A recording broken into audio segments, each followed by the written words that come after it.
November 1944. Sasebo Naval District, Japan. On one side, the heart of the Imperial Japanese Navy's sovereign power. 4,000 depth charges stockpiled in coastal batteries. Over 200 dedicated patrol craft, from armored subchasers to high-speed torpedo boats. A complex network of hydrophones capable of detecting a rhythmic engine pulse from 15 miles away.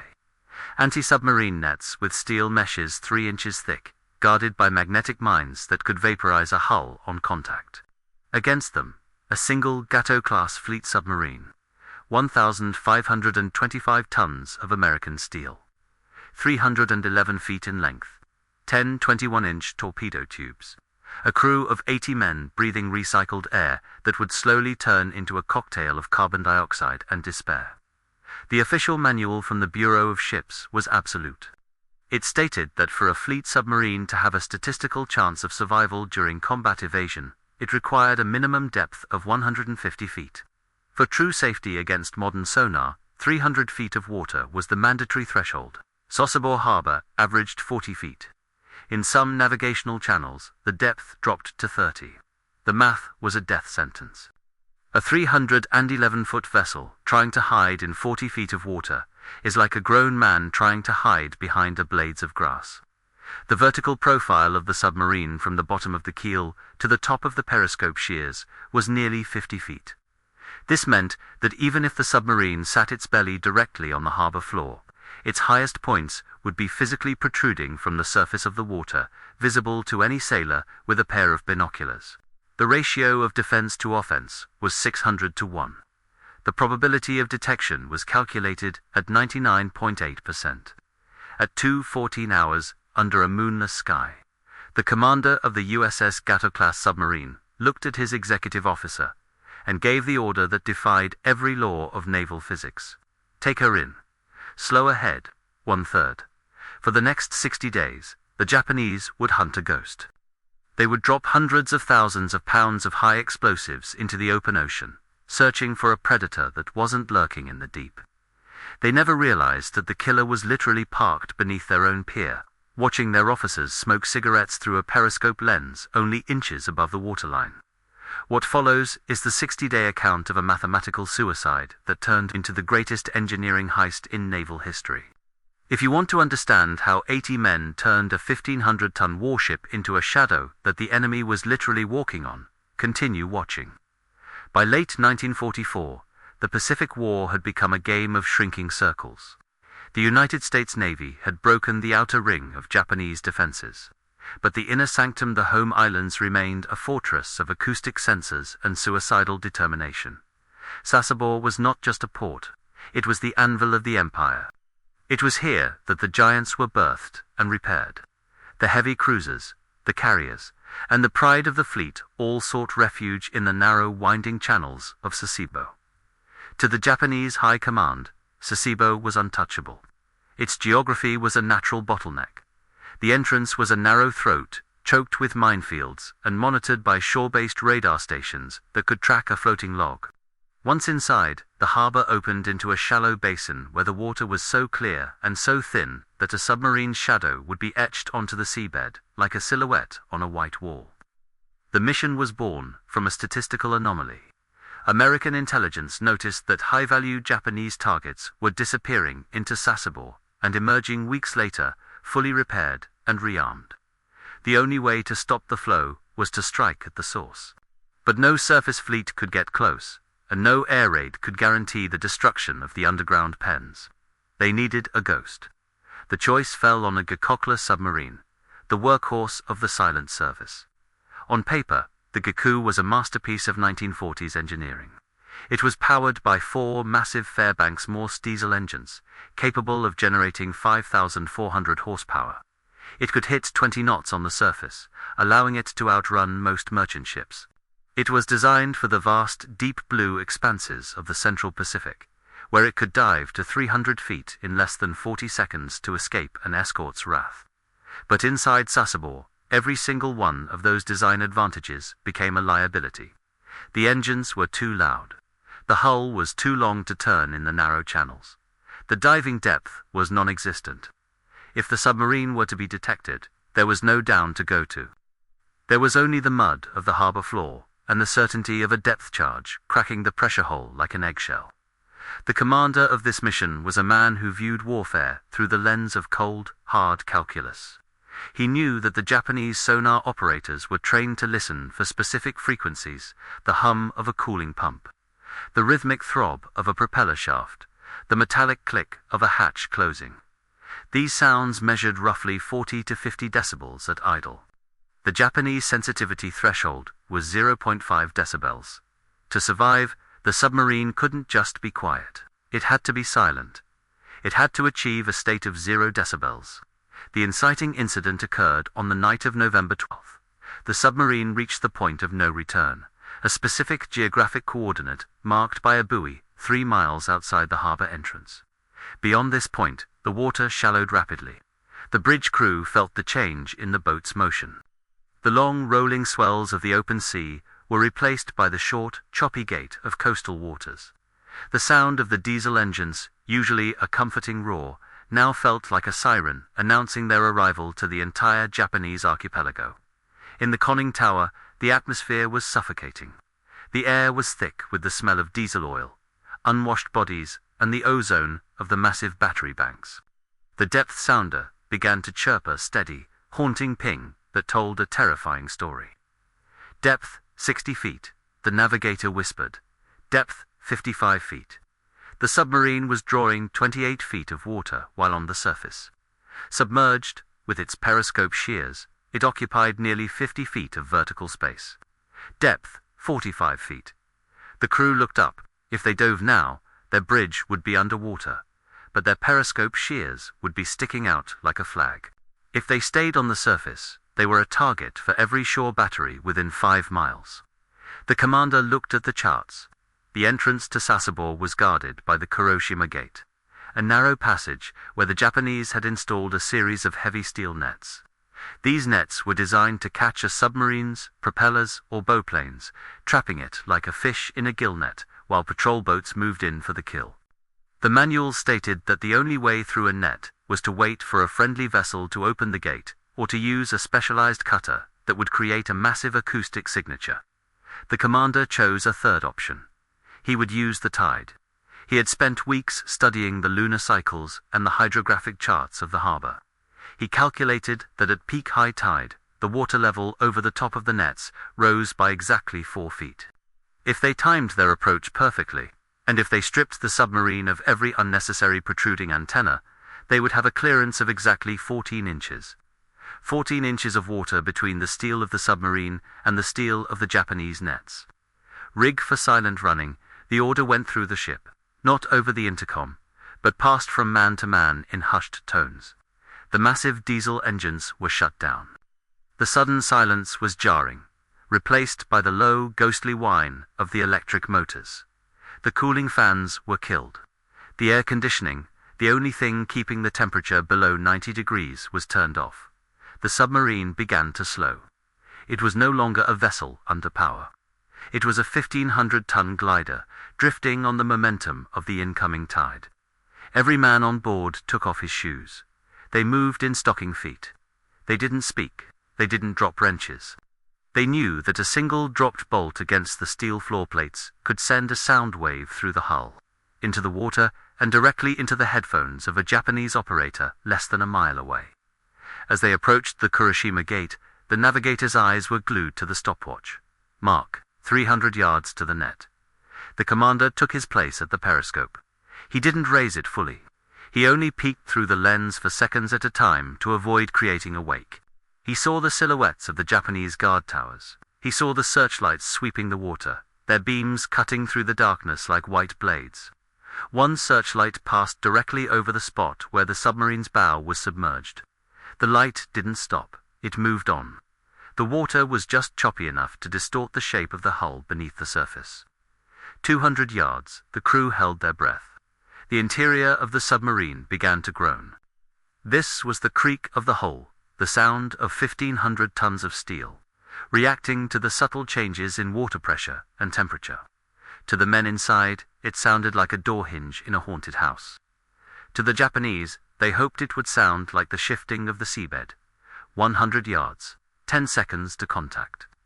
The commander gripped the handles of the periscope. He wasn't looking out anymore. He was listening. He was listening for the sound of steel rasping against steel. If the keel hit the top of the net, the vibration would alert every sensor in the harbor. 5, 4, 3, 2. The submarine shuddered. It wasn't a hit, but a gentle, sickening tug. The top of the bridge shears had brushed against the buoy line of the net. For a heartbeat, the boat slowed, its momentum fighting against the tension of the cable. Then, with a faint thrum that felt like a heartbeat, the submarine broke free. They were over. They were inside the most heavily fortified naval base in the world, with only 40 feet of water to protect them and 60 days of darkness ahead. The ghost had entered the machine, and the hunt had officially begun. Inside the hull, the world had shrunk to a steel tube 15 feet wide and 300 feet long. The USS Gatto was no longer a ship. It had become a mechanical organism fighting for every breath. By the third day, inside Sasebo Harbor, the biological reality of their situation began to override the strategic one. A fleet submarine is a delicate balance of chemistry. Under normal operating conditions, the air is cycled, scrubbed, and replenished. But the Gatto was rated for 48 hours of submerged operation before the lead-acid batteries reached a critical discharge and the air became toxic. They had been down for 72 hours. The standard oxygen concentration for human survival is 21%. Inside the boat, it had already dropped to 15.5%. At this level, the brain begins to lose its ability to perform complex calculations. Coordination falters. The simple act of turning a valve requires a conscious, grueling effort of will. But the oxygen wasn't the primary killer. It was the carbon dioxide. In a sealed environment, CO2 levels above 3% cause the blood to acidify. At 5%, the lungs burn, and the heart begins to skip beats. To survive 60 days, they couldn't rely on the standard chemical scrubbers. The canisters of lithium hydroxide would be depleted in less than a week. Chief Petty Officer Arthur Higgins, a veteran of 12 years in the engine rooms, proposed a solution that was technically a violation of every safety protocol in the Navy. He suggested bypassing the main ventilation headers and bleeding pure oxygen from the emergency flasks at a rate of 0.5 liters per minute, while manually spreading the lithium hydroxide powder onto bedsheets hung throughout the boat. This increased the surface area for CO2 absorption by 400%. It was a crude, desperate hack that turned the living quarters into a chemical laboratory. The powder was caustic. It irritated the eyes and turned the crew's skin into a map of red, weeping sores. But the math held. By sacrificing their physical comfort, they extended their submerged endurance from 2 days to 8. However, staying submerged was only half the battle. They had to remain invisible in a harbor where the water depth was so shallow that their hull was practically a part of the seabed. The harbor floor at Sasebo is a graveyard of silt and volcanic ash. If the submarine moved its propellers, even at the lowest RPM, it would kick up a plume of mud that would be visible from the surface as a dark, swirling cloud. To solve this, the crew developed what they called static mode. They didn't just hover. They performed a ballast gamble. Normally, a submarine maintains neutral buoyancy, weighing exactly as much as the water it displaces. Higgins and his team modified the trim pumps to operate at near-silent decibels, dropping from the standard 65 decibels to a ghostly 12. This allowed them to take on an extra 3 tons of negative water, intentionally sinking the boat until the keel pressed into the soft mud of the harbor floor. They were now part of the geography. To the Japanese sonar operators using active pings, the submarine didn't look like a ship.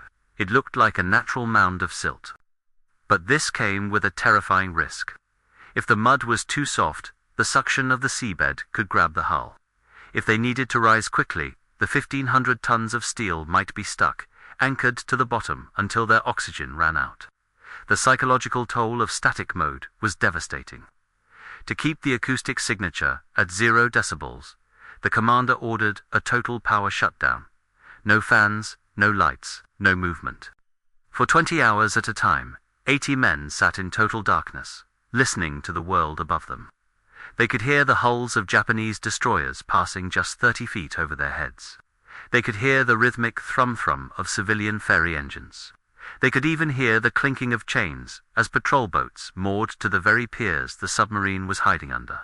It was during one of these silence watches on day 14 that the first major opportunity and the first major crisis occurred, through the periscope, which was extended only 4 inches above the waterline and camouflaged with a handful of seaweed. The commander spotted the IJN Kitsushima. She was a seaplane tender, 4,650 tons of vital logistics, sliding into the harbor for a quick resupply. She was less than 800 yards away. In the open ocean, this would be an easy kill. But here, the math was different. A torpedo launch creates a massive acoustic spike. The slug of water expelled from the tube sounds like a gunshot in a library, and at a depth of 40 feet, the wake of the torpedo would be visible on the surface as a white, bubbling trail. The commander looked at the firing solution. If he fired now, he would sink the tender, but he would also reveal his position to the 6 patrol boats circling the basin. Target bearing 045, the commander whispered. Range, 750 yards. Speed, 4 knots. The weapons officer, Lieutenant David Miller, watched the dials. Sir, if we fire, the cavitation will be heard by the shore stations in 3 seconds. We have no depth to hide. If they counterattack, we're sitting in a mud bath. The commander didn't hesitate. We didn't come here to watch. We came here to gut the fleet. But they didn't fire immediately. They waited. This was the acoustic masking maneuver. The commander had noticed that the Sasebo Nagasaki ferry passed through the harbor entrance every day at 14-15 hours. The ferry's engines were old, poorly maintained, and generated a massive amount of low frequency noise, roughly 95 decibels. At 14 hours, 14 minutes, and 45 seconds, the sound of the ferry grew to a roar inside the submarine's hull. The vibration was so intense it rattled the coffee mugs in the galley. Now, the commander ordered. At 14 hours, 15 minutes, and 2 seconds, to mark 14 torpedoes were ejected from the bow tubes. The sound of the launch was completely swallowed by the ferry's engine noise. The torpedoes, set to a shallow depth of only 10 feet, raced toward the Akitsushima. The crew counted the seconds. 1, 2, 3. In the silence of the boat, 80 men leaned forward, as if their physical weight could push the torpedoes faster. 28 seconds after launch, 2 massive explosions rocked the harbor. The Akitsushima didn't just sink, she disintegrated. The torpedoes hit her aviation fuel tanks, triggering a secondary explosion that sent a pillar of flame 300 feet into the air.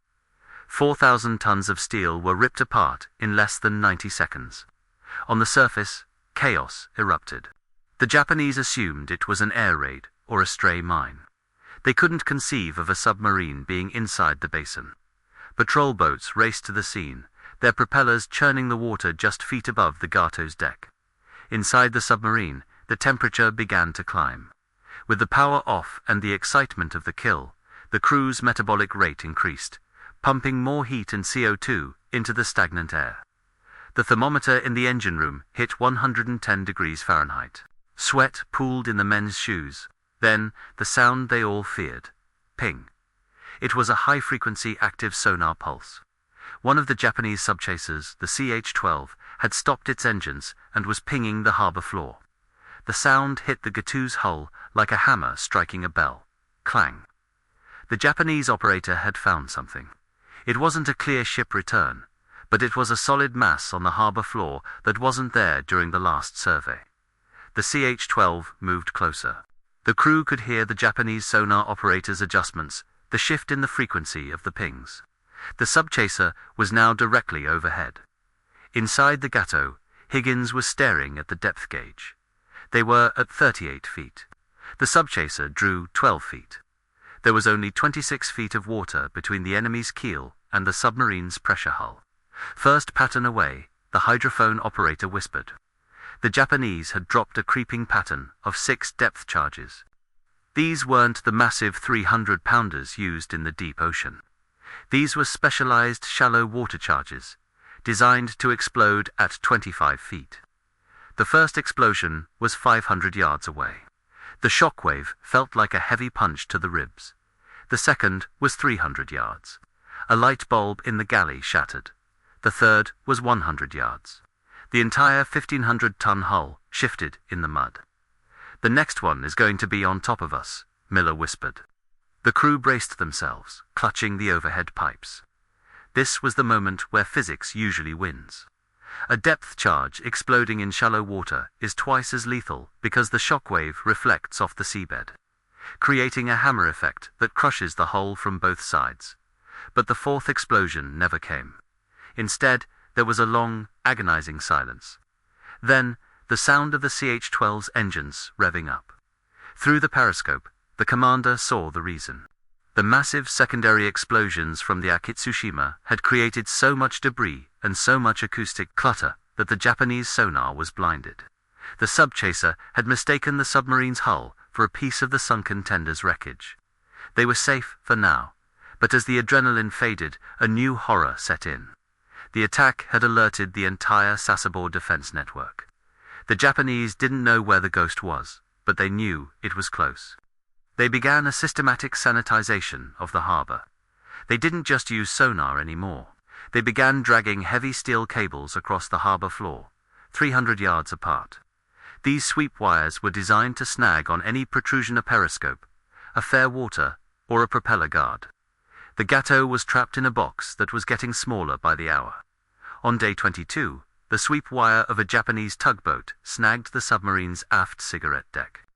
The boat groaned as the steel cable began to tension. If the tug kept pulling, it would either rip the deck off, revealing their position with a massive metallic scream maw. It would drag the submarine into the light. Higgins looked at the commander. They couldn't use the engines. They couldn't use the pumps. "We have to flood the internal tanks," Higgins said. "We need more weight. We need to bury her in the mud before that cable pulls us out." It was a move that went against every instinct of a submariner.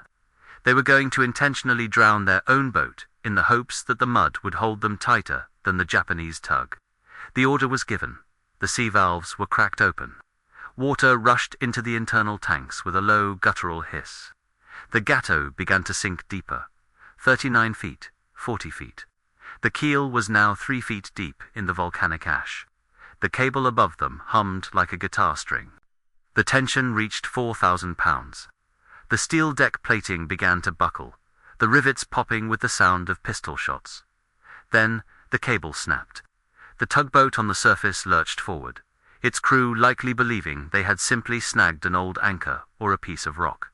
The Gatto stayed down, but they had paid a price. The hull was now so deep in the mud that the cooling intakes for the batteries were blocked. The internal temperature began to rise even faster, and the air was becoming so thin that the men were hallucinating. It was at this moment, at the absolute nadir of their morale, that the hydrophone operator, a 19-year-old from Ohio named Bobby Vance, heard something that changed everything. It wasn't the sound of a patrol boat. It was a rhythmic, low-frequency pulse. Hump, hump. The commander took the headphones. He recognized that sound. It was the signature of the Shinano, a 60-9-1000-ton supercarrier, the largest warship ever built at that time. She was the sister ship to the Yamato, and she was moving through the outer channels, less than 2 miles away. The Japanese weren't just resupplying, they were preparing for a final, desperate sortie. The Shinano was the ultimate prize of the Pacific. But there was a problem. The Gatto's batteries were at 12%. Their oxygen was at 10%. They were buried in 3 feet of mud, and there was a minefield between them and the target. The mathematical suicide had just reached its final equation. To kill the giant, the ghost would have to come back to life, and in doing so, it would have to face the fact that there might not be enough clearance, or enough air, to ever get back out. "Chief," the commander said, his voice raspy from the CO2, "how much pressure can those trim pumps take?" Higgins wiped the sweat from his eyes. "They're rated for 1,500 psi, sir. But if we redline them to 2,000, we might be able to blow the mud off the keel." "Do it," the commander ordered. "We're going hunting." The turning point had arrived. The engineering of silence was over. The engineering of the impossible was about to begin. Day 59. Sasebo Harbor was no longer a sanctuary for the Imperial Japanese Navy. It had become a hall of mirrors, where every shadow was a threat. The air inside the USS Gatto was now a lethal concentrate of 7% carbon dioxide. The 80 men of the crew were moving in a slow-motion nightmare. Their heart rates had climbed to an average of 110 beats per minute, just from the effort of sitting still. The technical inventory was a list of impending failures.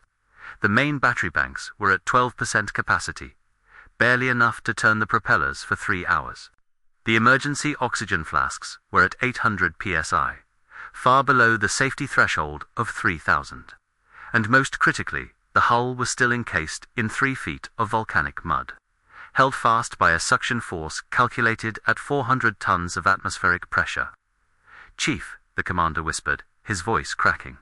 "Give me everything." Chief Petty Officer Arthur Higgins didn't use the electric motors. He knew the sudden torque would snap the propeller shafts if the mud didn't give way. Instead, he initiated the pressure spike.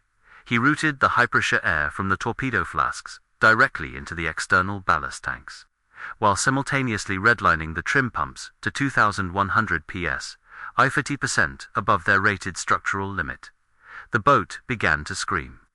Not a human scream, but the sound of 1,500 tons of steel grinding against the seabed. Inside the hull, the rivets in the crew's mess began to shear off, flying across the room like shrapnel. The temperature in the pump room spiked to 140 degrees Fahrenheit as the motors fought the resistance of the Earth. Then, at 3:12 hours, the Gatto popped. The suction broke with a sound that hydrophone operator Bobby Vance described as a mountain cracking in half. The submarine surged upward, its bow angling at 20 degrees. They were free of the mud, but they were now an acoustic beacon. Every Japanese sensor in the harbor was lighting up. Contact. Sub-chasers closing, bearing 210 range. 900 yards, Vance shouted. The commander didn't turn for the exit. He looked at the Shinano and its escort of 2 heavy cruisers, the Tone and the Chikuma. They were the last line of the Emperor's Pride. Miller, firing solution, tubes 1 through 4, spread 3 degrees, target, the cruisers. The Gatto was operating on raw nerve. At 3:15 mark, 14 torpedoes were loosed. They didn't have the luxury of stealth anymore. The commander used the aggressive cavitation tactic, running the torpedoes at their maximum 46-knot setting. The first cruiser, the Tone, was hit amidships. The explosion of 800 pounds of torpex tore a 40-foot hole in her armored belt. The second cruiser, the Chikima, took 2 hits in her steering gear and engine room. Within 4 minutes, 15,000 tons of Japanese naval power were settling into the shallow mud of their own home port. But the cost of the kill was absolute. The Gatto's position was now marked by 4 distinct pillars of fire on the water's surface. 6 Japanese patrol boats, led by the destroyer Isakaze, were converging on their coordinates. "Crash dive, take her to the bottom," the commander ordered. But there was no bottom to dive to. They were in 42 feet of water. The Isakaze was drawing 18 feet. The gap was closing. At 3:22, the first pattern of depth charges hit the water. These were the Type 95 charges, calibrated for a shallow water kill. The first explosion hit at a distance of 50 yards. The shockwave blew out the main lighting system, plunging the boat into a red-tinted emergency gloom. The second explosion was at 20 yards. The conning tower rocked, and a high-pressure seawater line in the engine room ruptured, spraying a mist of salt water at 400 psi across the electrical switchboards. Electrical fire in the motor room. Higgins yelled through the voice tube. The air was now thick with the acrid smoke of burning insulation. The oxygen levels dropped to 9%. Men were collapsing at their stations, their lungs failing to find anything but poison. The commander grabbed the periscope handles. His eyes were bloodshot, his skin a pale shade of grey. Through the lens, he saw the Isakaze turning for a second ramming run. "We can't fight them off," the commander realized. "Navigator, what's the tide?" "High tide in 12 minutes, sir. But the battery were at 4%. We won't make the gate under power. Then we won't use power, the commander said. Higgins, blow all main ballast. We're going to the surface. It was a suicidal move. To surface in the middle of Sasebo Harbor was to invite every gun from every shore battery to open fire. But the Gatto rose like a leviathan, its black hull shedding water as it broke the surface just 600 yards from the harbor gate. The Japanese were so stunned by the sight of the American Ghost appearing in their midst that for 45 seconds not a single gun fired. The Gatto was a wreck. Its deck was mangled, its periscope bent, and smoke was pouring from its galley vents. "Engine room, give me one burst. Just one," the commander pleaded. Higgins engaged the last of the battery reserves. The electric motors groaned, the copper windings melting under the strain, but the propellers turned. The Gatto limped toward the Kuroshima gate. The shore batteries finally opened up. 6-inch shells began to rain down around the submarine. A shell struck the aft cigarette deck, the same spot that had been snagged by the cable days earlier. The explosion threw 3 men across the deck, but the pressure hole held. They reached the nets. At peak high tide, the water level was at its absolute maximum. The Gatto, buoyed by its empty ballast tanks, rode high in the water. 14 inches. The keel scraped the top of the steel mesh with a sound like 1,000 fingernails on a chalkboard. The boat slowed. The Japanese destroyer, Isakaze, was now only 200 yards behind them. Its bow wave, a wall of white water. "Come on, you girl," Higgins whispered to the motors. With a final dying shudder, the Gatto slid over the net. They were in the deep water of the outer channel. Dive, dive. The last of the air was used to vent the tanks. The Gatto disappeared beneath the waves, just as a salvo of 5-inch shells from the Isakaze whizzed through the space the bridge had occupied seconds before. They were gone. 3 days later, 500 miles into the Philippine Sea, a lone American PBY Catalina spotted a dark shape on the surface. It was the USS Gatto.